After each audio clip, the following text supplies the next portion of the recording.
Čuli smo, dragi slušatelji, najavnicu na radio postaji Mir Međugorje, početak emisije Agape, još jedno naše, nadam se ugodno i korisno radijsko druženje s onima koji nam mogu i imaju što reći, barem se oko toga trude.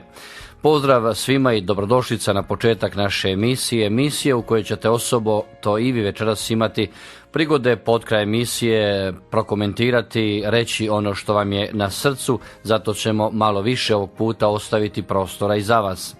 Sada ćemo otići do Rijeke. Tamo nas čeka jedan vrlo angažirani hrvatski vjeroučitelj, aktivist, puno toga, kolumnist, pisac, novinar, gospodin Marin Miletić. Hvaljeni su si, Marija.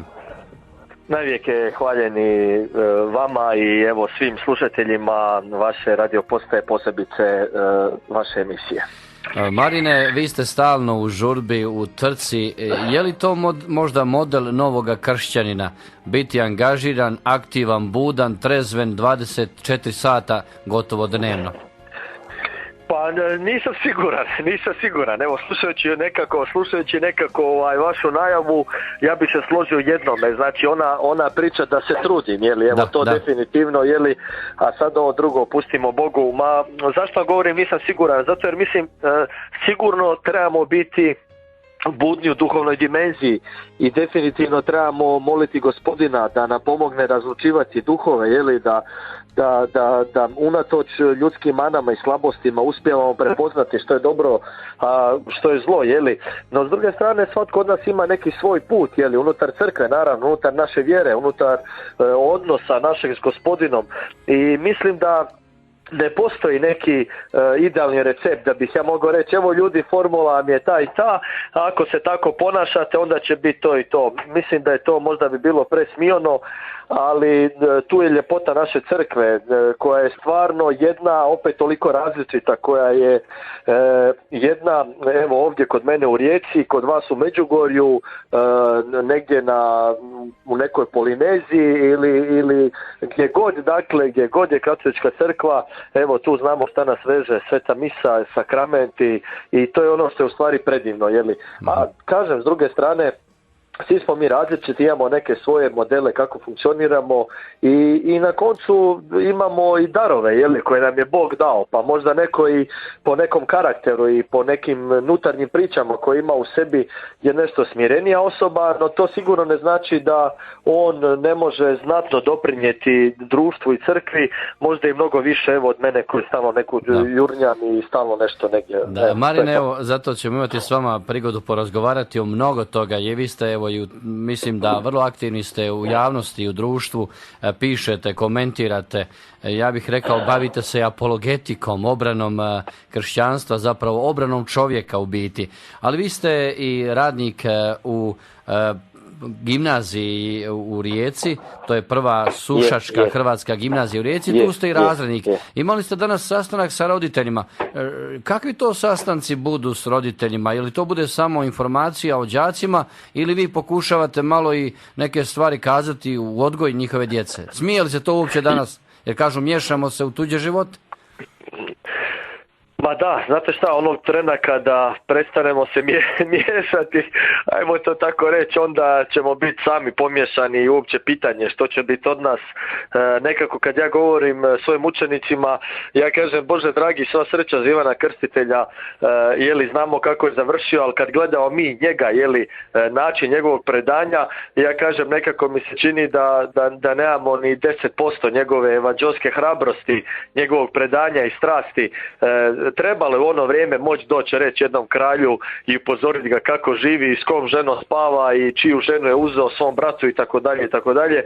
Danas, nažalost, svjedoci smo kako u stvari volimo tepati jedni drugima o jednakosti, volimo pričati neke priče kako smo svi jednaki, kako svi imamo ista prava, no vidite, kada god mi kršćani pokušavamo reći ne drugima, nego sebi, da mi imamo neke vrednote, da mi imamo neke priče za koje mi mislimo da bi trebale biti takve, da mi imamo neke dimenzije koje su nama jako važne, odmah dolazimo do toga da pa na jedan način da pokušava nas se ušutkati, jer oni kažu živite vi tu svoju vjeru u 4 zida svoja, nemojte nama smetati, no mislim da je to pogrešan način razmišljanja.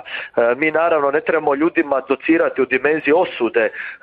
Krist je tu bio jasan, rekao je mjerom kojom mjerite vas će se mjeriti, jeli? I stalno nas je nekako upozoravao da taj prst koji mi jako volimo usmjeriti u druge, pa ja isto tako katkada ipak radije okrenemo sebi, jeli, da sebe mijenjamo.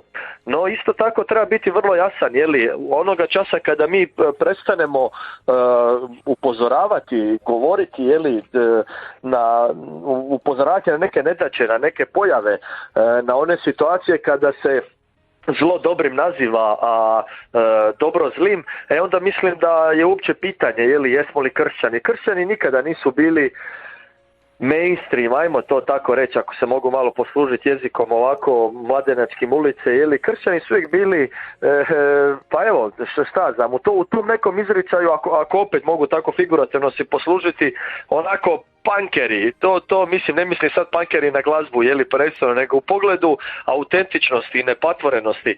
Tako da ja jesam razrednik, imam u razredu, to je već koju 3. generaciju, 11 godina sam u gimnaziji na Sušaku i naravno da klinci mi jesu na vjeronauku, većina djece u gimnaziji kod mene na vjeronauku, ne znam sad točno, mislim da nekih 78% ili od 680 gimnazijalaca, velika smo škola, upisujemo po 6 prvih razreda već godinama, ali ne libim se ja roditeljima uredno progovoriti. Danas sam im u stvari govorio da ne poznajem svoju djecu, pa su me malo blijedo gledali. Nekako, znate šta, ja prvi, jel tako, kad mi biskup, aj pustimo biskupa sada, kad meni moje kćeri kažu, o tata, bravo vjeroučitelju, jeli, odmah mi slabo dođe. Zašto? Zato jer vidite... To je kao neki prigovor, jeli? znate, kad izgubite živce, kad kažete nešto što ne treba, kad vam jezik lupne neku priču koju ne bi trebao, onda onako kad ti kažu vjeroučitelji si, jel tako, vidite, od nas se stvarno traži primjer. I to nije jednostavno, jeli, ali baš to je jedino ispravno. Dakle, primjer uvijek oduševljava, primjer je taj koji ljude potiče da krenu, jeli, za gospodinom u stvari, jer mi svi idemo za gospodinom. Tako da odgovorit ću još jednom na ovo vaše pitanje, skratit ću, da, definitivno pokušavam roditeljima uvijek unijeti tu odgojnu dimenziju. Ja im čak govorim da naravno da je znanje jako važno i da je znanje sigurno u današnjem vremenu u kojem živimo bitna stavka, budući da nas određuje u dimenziji hoćete li moći upisati ovaj fakultet ili ona, jeli, govorimo o svojim gimnazijalcima, no znanje definitivno nije presudno. Mi možemo imati sutra izvrsne liječnike, izvrsne inženjere, programere, ali ako nećemo imati poštene ljude, roditelje, majke, očeve, društvo neće napredovati, jeli, društvo ne napreduje u tehnici. Da, ostaće negdje na pola puta. Evo, malo prije ste rekli da treba reći, jesmo li mi pomalo ušli u jedan javni diskurs kad govorimo o poruci kršćana, katolika, kao da se nekada određeni i biskupi i svećenici, a ne bih rekao straše, boje, nego kao imaju neke previše obzire i ne žele do kraja reći pravu istinu i sa kršćanskog polazišta govoriti o nekim stvarima. Jesmo li tu pomalo utopili se u neku ravnodušnost u odnosu na navještaj koji trebamo izgovoriti? Trebamo li oštriji biti? Pazite, možda sam ja tu u Rijeci, pa možda smo mi malo, šta znam, ne znam ja šta reći za sebe i za nas, ili ja mislim da treba sigurno reći, no moje neko iskustvo je da današnja vremena su skroz drugačija i danas kada vi idete, ajmo to tako reći, na nož s ljudima, kada, ajmo biti skroz otvoreni, dakle, kad god sam ja htio neke mlade, ajmo to tako reći, obratiti, približiti Bogu, usmjeriti na nešto, i kad sam bio strog do kraja, uvijek sam ih izgubio, zato jer se ljudi uplaše istine, istina talasa, istina razotkriva, istina sve ono što kaže Isus, ništa nema skriveno što ostaće u tajnosti, istina napravi takvu buru, jeli, kod nas tu na Kvarneru je jaka bura, vjetar, da ona podigne sav onaj mulj, jeli, iz naše nutrine koji je negdje slegnuo se. I sada što se događa? Ako čovjek nije spreman suočiti se sa sobom, sa svom stvarnošću, kakav on jest, jeli, a ne kakav se on gleda, može se dogoditi da se on tu uplaši. I kada se ljudi uplaše, u pravilu pobjegnu, sjećamo se iz Biblije, iz one slike, Adam se skrivao po grmlju, mi drugi radije bježimo negdje, zato jer nas je strah. Tako da moj neki stav je da ljude prvo treba evangelizirati, a onda ih katehizirati, da im prvo treba objasniti da je naš Bog živi Bog, i onda kada ljudi to osjete, ako dopuste Bogu dođe u njihovo srce, oni se mijenjaju iznutra, oni jednostavno odjednom uočavaju boje u ovom svijetu koje prije nisu vidjeli, odjednom im se sve mijenja, kako bi rekao, ta duhovna hrana odjednom ima onu sol, više nije bljutava. Tada im ti možeš reći, čovječe, evo vidiš, bilo bi dobro da sada ide ovo ovako i ovako, i kada ljudi to prihvate, onda oni, pa evo možemo govoriti o toj dogmi, onda oni nju žive zato jer je shvaćaju i oni u njoj vide smisao i onda oni kažu, čovječe, to je to, jer je prihvate kao istinu. A imam osjećaj da nekada, ili da smo se podijelili u dva tabora. Ili jedan dio kršćana skroz šuti, umučao je tišina, kao neki na groblju, dakle prestrašno, i to sigurno ne valja. No, s druge strane vidim da ima u posljednje vrijeme oni koji stalno govore, ali nije baš da govore uvijek u Isusovoj ljubavi, tipa o potrebnom obraćenju, ili ako hoćete, evo i o ovoj nekoj liniji, Pape Franje, gdje ljudi koji ga ne razumiju, pa onda skroz krivo akcentiraju neke njegove stavke, dakle, on, po meni, barem ja tako vidim, jasno vidi di je grijeh i nije problem grijeh nazvat grijeh, ali on tu ima ispred sebe čovjeka i vi ako nekog udarite po glavi, mala je vjerojatnost da će ovaj doći k sebi, može samo otići. I nekako mislim da u toj priči da kao što je rekao Bonaventura, srednji put, ali ne osrednji. Nikako osrednji, to ne znači mlitavo, to ne znači da mi nećemo reći, razumijete, predbračni seks je grijeh, ovo je grijeh, znači ne, dapače čovječe, pa mi ćemo, ko će progovoriti ako mi nećemo progovoriti koji smo u crkvi, pa mi progovaramo, nisu nas ušutkali ni carevi Decije, Nerone, Dioklecija, nisu nas ušutkali razni ideolozi, ideologije, nacizam, fašizam, komunizam, pa nitko nas nije ušutkao i uvijek je bilo sjetimo se Fra Maksimilijana Kolbe u Auschwitzu, sjetimo se niz drugih svećenika, fratara, časnih, drinske mučenice, tako? Pa nije nikad crkva šutjela, no nekako, kažem, evo ja sam baš dosta o tome razmišljao, imam tu dosta prijatelja i aktivnih svećenika i nekako ja imam stav da možda mi katkada znate sve možeš reći čovjeku, a možeš mu reći to i u ljubavi. Možeš mu nekako prići ka srcu. To je ono što Isus govorio, zavoli ga pa mu reče, kada je onaj pitao da pođe za njim, zavoli ga pa mu reče. Točno to. Mislim da, na primjer, kao da nam malo danas toga više fali, evo te priče. A onda, naravno, mislim, evanđelske hrabrosti, biti uz istinu. Znate, svi smo nekako danas uplašeni sa tom egzistencijom, ljudi viču sigurnost, a sigurnosti nigdje nema osim u Bogu.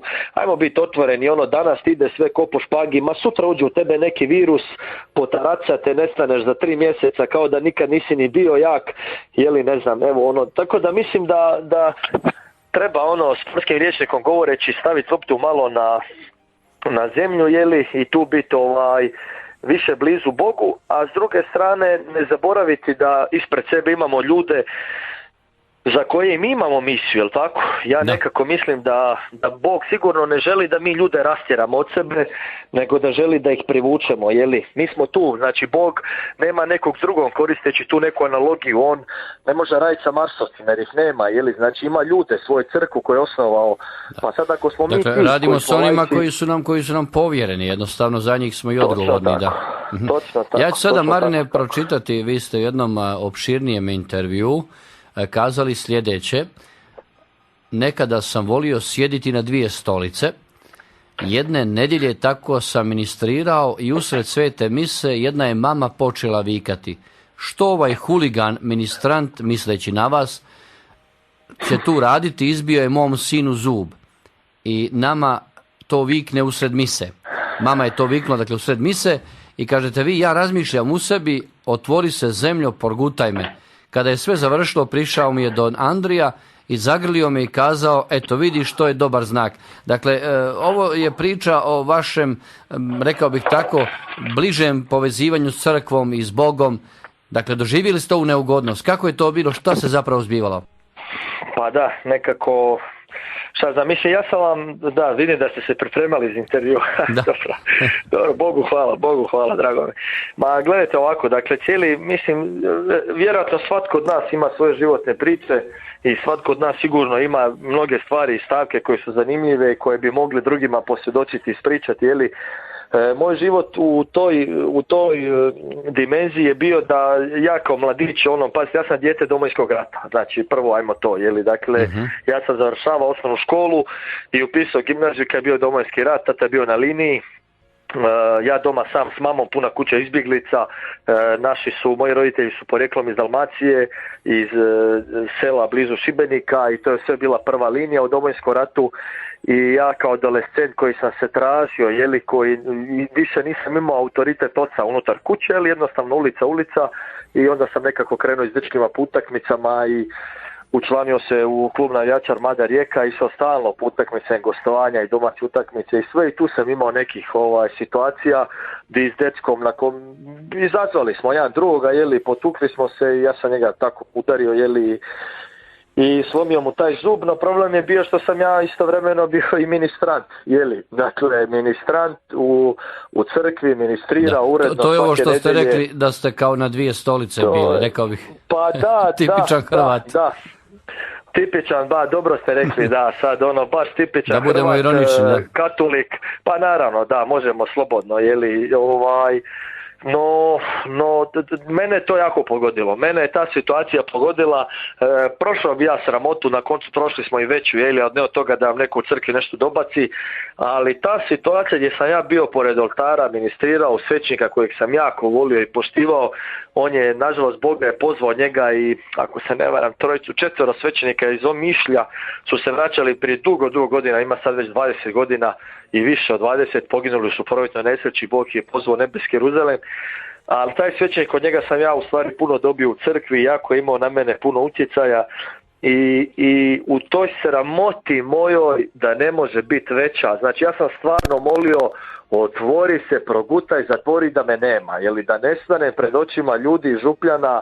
U glavi mi je bilo kako ćeš sutra doći ispred ljudi, Marine, nesrećo, sramota, totalno. Ja sam otišao, dakle, smise, jeli, usred liturgije u sakristiju, plako ko malo dijete, nisam baš neki šonjo, jeli, neki pljačkavac, ali to me skršilo skroz. I završi misa, dođe moj do Andrija i on mene zagrli i kaže on meni, vidiš, kaže, to ti je dobro. Ja se mislim, šta dobro ima u ovoj sramoti, jeli, ali on kaže, evo, sad i ti možeš reći, evo, sve ide novo. I stvarno ja gledam, šta novo, čovječe, novo, i on meni kaže, možeš odlučiti, posta bolji čovjek. I to je mene proganjalo, ta misla, ja sam tad rekao, neću više nesreću, neću se više tući, neću više, pa makar ne znam šta, i nekako u stvari slobodno mogu tako kazati, tu negdje je krenuo moj put,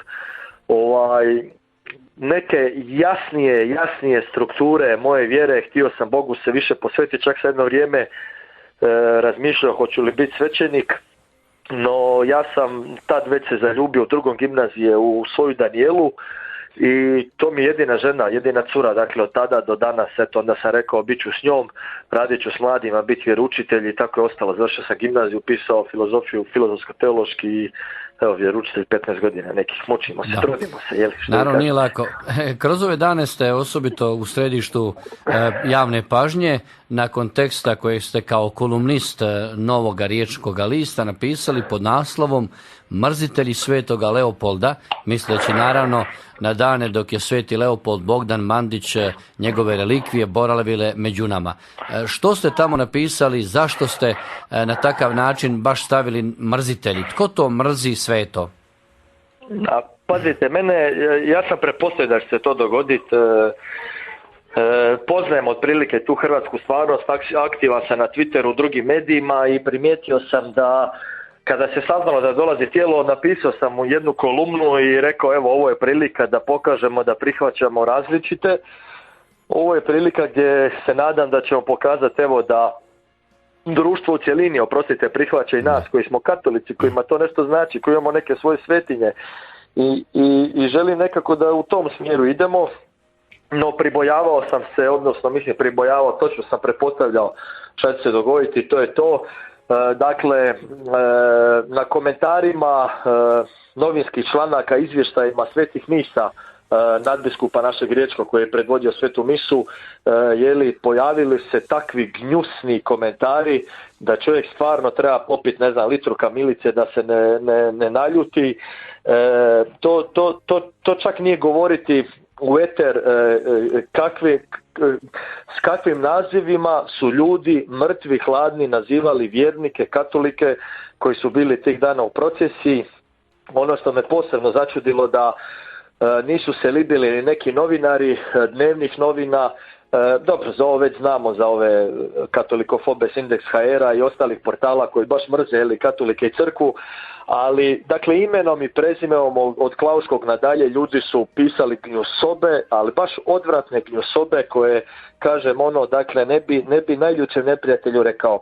Nakon toga ja sam učinio što sam mogao, ja sam probao javnost ukazati na nelogičnost. Dakle, došao sam prvo, napisao sam tu kolumnu u kojoj sam po meni usmjerio pozornost tamo gdje je trebalo, a to je da je naše društvo kvazi tolerantno, da naše društvo u stvari prihvaća, ajmo biti otvoreni, samo grijeh, samo ono što je nekako trenutno, užitak, što je sloboda bez ikakvih granica, bez ikakvih priča, bez ikakve odgovornosti, a gdje god je neka dimenzija koju društvo ne razumije, pa onda evo i kršćanstvo, definitivno već 2000 godina društvo ne razumije kršćanstvo, odnosno ljudi, ajmo biti još jasniji, prema tome ne da nisu tolerantni, nego se povampire.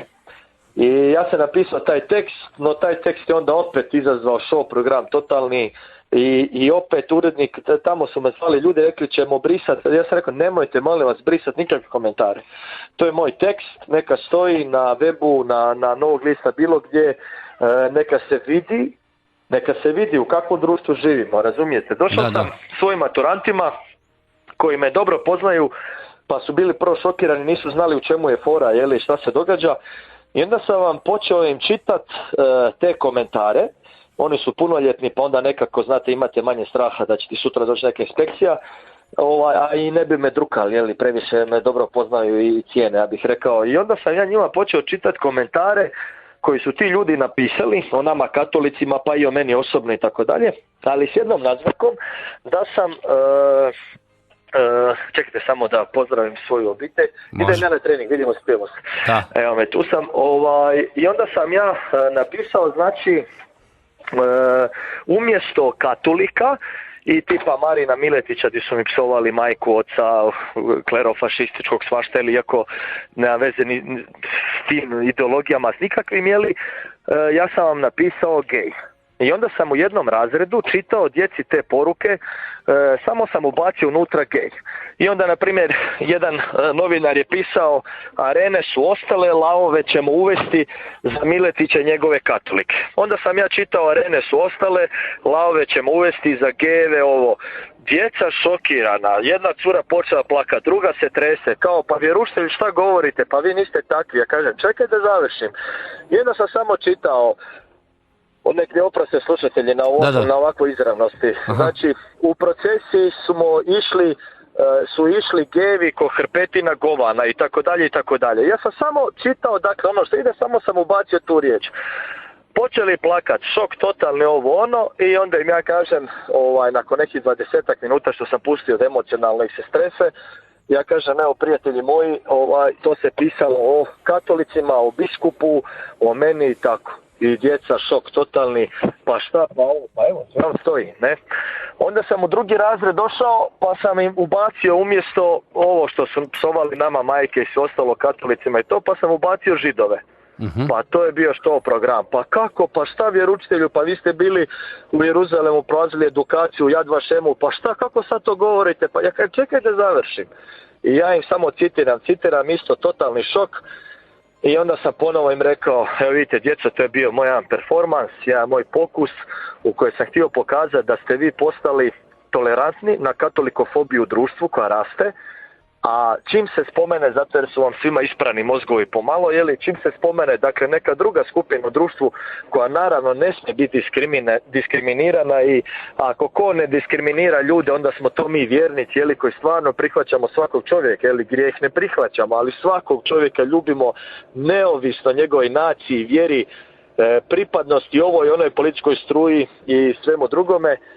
U stvari sam dokazao ono što sam mislio, da današnje društvo je postalo potpuno neosjetljivo, dakle, prema vjernicima, točnije katolicima, a vrlo smo osjetljivi, na primjer, prema bilo kojim drugim dimenzijama unutar društva. Radio sam još neke pokuse iste priče, znate, počeo pričati djeci kako, na primjer, sam vidio da neko zlostavlja malu mačkicu na cesti. To vam je show, znači dečki se poampire, kažu idemo vjeroučitelju tamo, ko je taj lik, jel ga poznajete, sad ćemo mi to riješiti ovo. Onda dođete drugi tjedan i kažete sreo sam beskućnika, gladan čovjek na cesti, ovo, i niko ništa u razredu. I onda im govorim, ja kažem, vidite koliko smo već zatrovani svi skupo, upravo radi te dimenzije, zato jer bitno postaje nebitno, a ono što je manje bitno, neću reći nebitno, ali što je stvarno puno manje bitnije, postane bitno upravo, ja vjerujem, u predstavi i režiji medija. I evo, iako i sam pišem, Bogu hvala da urednik to izdržava, tamo te atake, da me još uspijeva zadržati, svaka kolumna koja mi izađe, nevjerojatno, evo ga, stvarno hvala uredniku, što dopušta različitost da se čuje, iako, znate, opet dolazimo u apsurdne situacije. Mi jesmo većina, nije to baš možda većina kakvu bi mi htjeli predstavljati, ajmo biti iskreni, ali otprilike jesmo većina, ali taj drugi dio je puno glasniji, puno su ljudi jednostavno bolje organizirani, pa ja bih rekao i puno mudrije rade taj svoj posao koji rade, mi nekako mislimo da smo još u prošlim stoljećima i vremenima kada je nekako sve to bilo drugačije, danas je sve... Dobro, Marin, evo, odakle tolika podijeljenost i mržnja u našem društvu? Kao da se s namjerom čini to. Je li pitanje tu čak i ja kažem nekada, ako ti smeta nečija dobrota, ako nam smeta svetost unutar jednog naroda, što može biti s druge strane nego li utjecaj zla, Sotone? Nije to samo pitanje lijevi, desni, liberalni, neliberalni, katolici, nekatolici, nego pitanje svetoga i nasuprot svetoga ide zlo, Sotona. Sisački biskup, evo, ja sam čak jednom ga znao možda i kritizirati, ali sisački biskup sada je na Svetog Mihovila u Šibeniku, nije govorio čovjek ni o politici, ni o ničem, nego je govorio o zlu, o đavlu, o demonima, o utjecaju zloga u ovom svijetu, i opet show program, napadi, vrijeđanja, ataci po svim portalima, svi mediji, ismijavanje. I to vam je to, znači ti više nećeš smjeti kao kršćanin doći i reći đavao postoji, živ je, među nama je, dobro, možda ga nema u svakom grmlju, i možda ne treba sad strašiti djecu, ko da je baba roga, ali on je živ. Demoni djeluju u ovom svijetu su i to vam to dolazi. Dakle, nažalost, ta neka razvodnjena priča religije, pa čak evo i među nama katolicama ima oni koji misle da su to samo neke priče, unatoč tome što se Isus itekako borio s đavlom, unatoč tome što su sve apostoli proživljavali, i unatoč tome, pa ne moramo ići toliko godina, evo, sjetimo se Padre Pija samo, u kakvim je sve on situacijama bio, tako da mislim da mi moramo ljude otrježnjivati, pa bez obzira na cijenu, evo. Koliko koštalo. Još smo s vama jedno 5 minuta, zato Marine, ajdemo malo pokušati slušateljima obrazložiti što se to krije pod ovom Istanbulskom konvencijom. Ona tamo govori da je to zaštita nasilja obitelji nad ženama, što je apsolutno korektno i treba to izglasati, ali unutar toga čini mi se umjesto svijeće nudi se rog. Dakle, rodna ideologija i biskupska konferencija je pozvala sabornike u Hrvatskoj koji glasaju za tu deklaraciju, koju će oni ratificirati vjerojatno u Hrvatskom saboru, znajući kako je, da zapravo se kose sa katoličkim naukom. Za sebe više ne mogu kazati da su katolici. Da, Češka je uspjela u tome. Češka visoka konferencija je pozvala sve političare, oni su odbacili Istanbulsku konvenciju. Vidimo tu Mađarska, mislim, pazite, situacija je vrlo zanimljiva. Slovačka je odbila, zapravo Slovačka je odbila. Slovačka, da, točno, hvala, da, točno. Dakle, radi se o tome da oni uvijek zlo kad dolazi, nikad ne dođe u svom stvarnom obliku. Zato niko ne bi griješio. I kad bi mi vidjeli zlo kao zlo, ljudi bi se uplašili, rekli bi bježi od mene i nema šanse. No, zlo uvijek dolazi zamaskirano, uvijek dolazi primamljivo.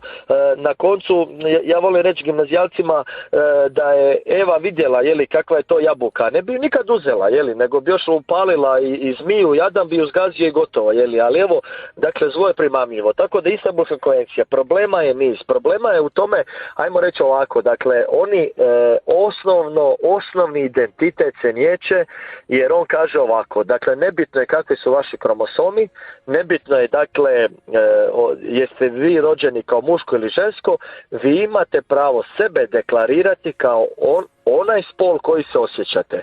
I sad dolazite tu do niza problema, ja sam nešto o tome pisao, namjerno sam išao više u sport, probat pokazati svu ludost cijele priče. Vi imate u nekim borilačkim sportovima, imate onu Brazilku, dakle u atletici na 1500 metara koja se kandidirala za olimpijske igre, to su ljudi koji su bili muškarci.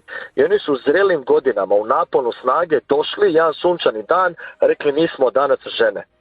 I njima zakon ne može zabraniti ako on dođe, izjasni se, ne znam kakva je formula sad i metodologija, ali čovjek dođe, potpiše, sad ću ja malo iskarikirati, potpiše šta treba potpisati, napravi što treba napraviti i on kaže ja sam žena.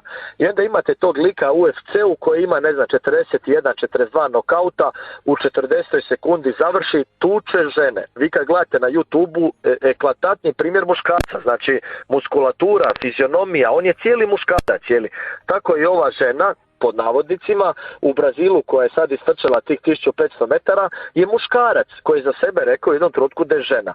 A kažem, ovo su jedni primjeri koji su možda ovako... Da, oni su plastični, ali zapravo nam puno govore. Plastični, ali u stvari točno tako govore kamo to sve ide, da ne govorimo sad o školi, o sustavu, o djeci, o toaletima, o cijeloj toj priči. Ja mislim da mi idemo u stvari prema ništenju tog identiteta. Pazite, šta je čovjek bez identiteta? Bez nacionalnog, bez vjerskog, bez spolnog, na koncu osnovnog, bez spolnog. Dakle, identitet je vrlo bitan.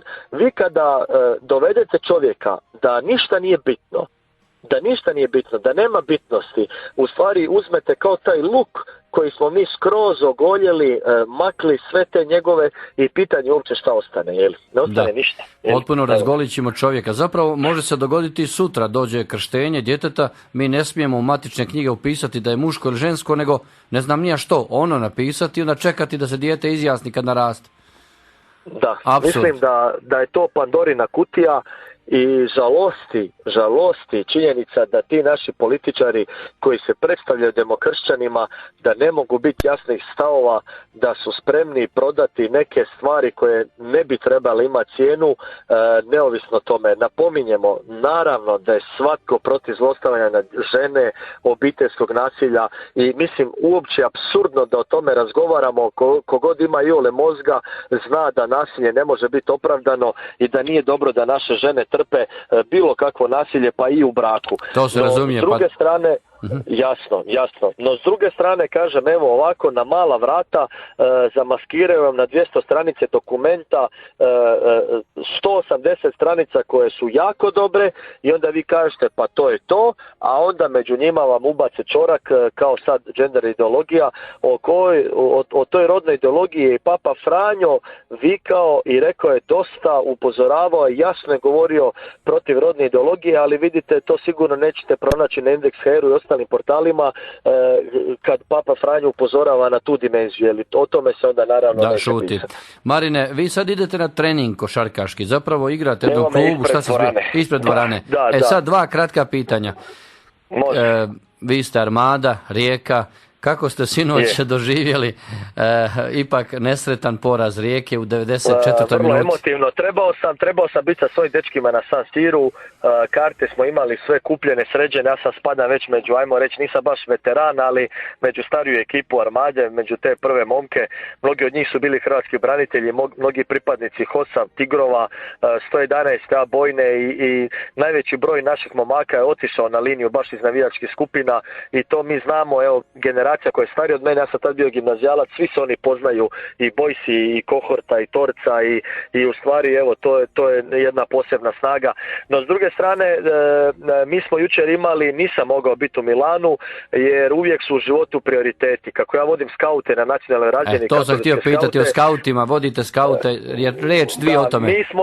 Mi smo jučer imali obećanja u Šibeniku, pred 7 biskupa je bilo, predivno je bilo večernja molitva, danas je Mihovil, zaštitnik Šibenika i Šibenske biskupije, evo svi koji slušaju dolje i koji štuju Arkanđela našeg Mihaela, neka je bude blagoslovljeno, pa smo bili dolje 130 skauta pred biskupom Rogićom, biskupom Umiru, Ivasom i pred ostalih 5 biskupa susjednih biskupija, bili su dolje, predivno je bilo.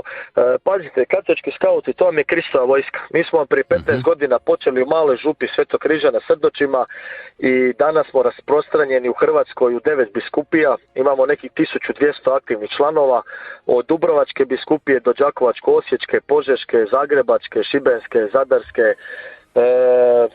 Sad sam vjerojatno i zaboravio neke, ali evo, dakle, intenzivno radimo, imamo vam jasnu strukturu, viziju i točno znamo što hoćemo s djecom upravo u ovom području odgoja.